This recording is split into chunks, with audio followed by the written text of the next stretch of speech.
built my bike here at Laguna Cyclery. It's a full-service bike shop. It's right here in the heart of Laguna Beach. They're probably a block away from the ocean. So if you want to come by and say hello to Patrick, friendly guy, Carrie's over here as well.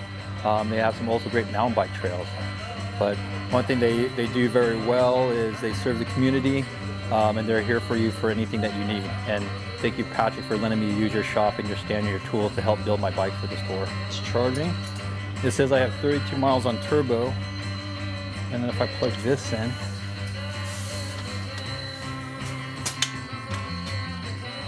$55.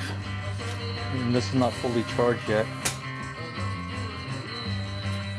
And if I ride on Tour Plus mode, which I usually do, 117 miles. If I ride in auto mode, 107. If I ride in turbo, it says 55. So it drops dramatically. Well, I took this Benno boost that I'm preparing for Sea Otter on my tour up to Sea Otter, but I had to make it mine. So the first thing I did was change out the seat.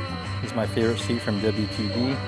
I changed it to flat bars instead of those 8-hanger bars that came stock on it. I added the second battery in their dual 800 watt-hour batteries in here. And this is different from last time I set up a bike up, is usually I had to carry extra batteries, but now with the technology in 800 watt-hours, 2 of them will get me 100 miles, no problem. And we changed out the headset. This is a special type of headset that takes out speed wobbles. Not that this bike needs it, but for touring, we decided just to add it just for fun. And I added, it didn't come stock with a display, but I added this portion, which is called a smartphone grip. It utilizes your smartphone as a display, but at the same time it has conductive, I think that's called conductive charging, but it charges your iPhone by just placing it in here. Now it charges and it works as a display at the same time. And then it syncs up so I could get all my stats on the iPhone. And this iPhone will also sync up to my helmet so I can listen to music on the way up as well. I think that the Benno bike, it feels more like an SUV to me.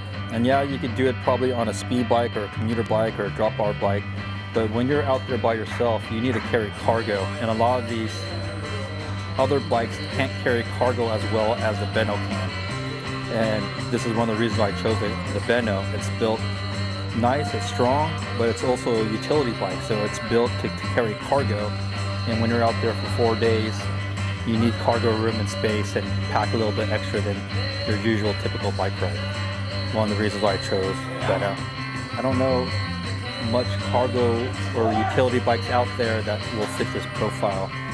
I've ridden a couple of other cargo bikes before, but I couldn't customize it as well as I could with the Benno. The Benno just has a lot of customization, whether it comes to the dual battery setup, whether you could put the display for using your smartphone or using a different display. Other things that I like about this bike is also the bags that Benno built. One of the biggest things I love is that the material itself is super flexible. And that's the one thing I hate is when I toured with bags before and the material's too thick. It's just a pain in the ass trying to get stuff in and out. But with these flexible bags, it's a win-win. But overall, it's a class 3 e-bike, so pedal assist up to 28 miles per hour. But yeah, the overall build for touring is kind of like touring in an SUV or something. Yeah, overlanding a little bit, rather have it than not have it. But yeah, it's an interesting bike for the tour. The other thing too is if I need to be rescued, this bike, even though it looks long, sits on a traditional bike rack. I think that was pretty cool. I learned that myself. I stuck it on the back of my Thule rack and it fits.